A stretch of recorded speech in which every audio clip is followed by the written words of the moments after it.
Alright, you guys, peep game.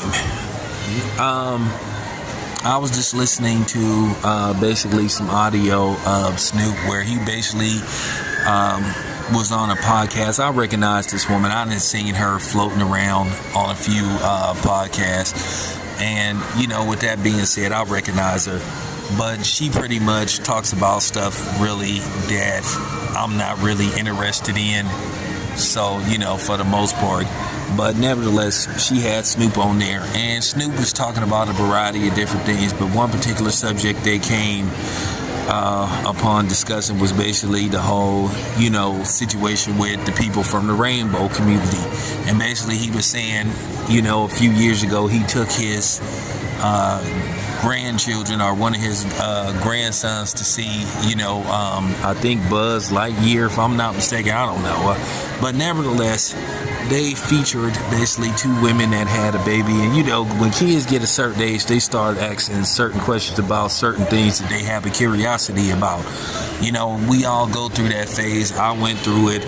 I went through it with my son and stuff. But at the end of the day, when my son was growing up, it wasn't like as potent and out there as it is now.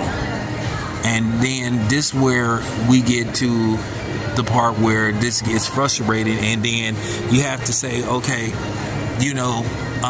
you feel like this stuff is being forced on you. Now, since people love to use that word fatigue when it pertains to black people, I think now it's to the point where people are tired of rainbow fatigue.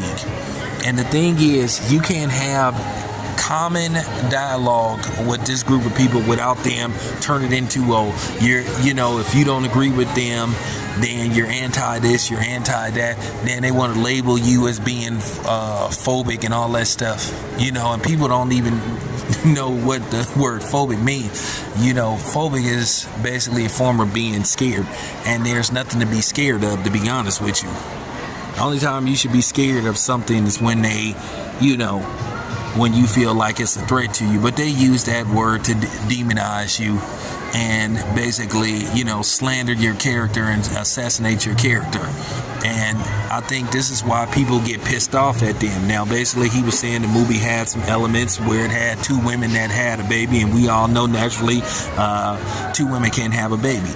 And he felt his grandson being at the tender age he felt like he shouldn't have had to explain that. But, Disney has been on that kick for a minute, because this is why the reboot of Blade is up in arms and at odds with the studio and even some people in the cast, because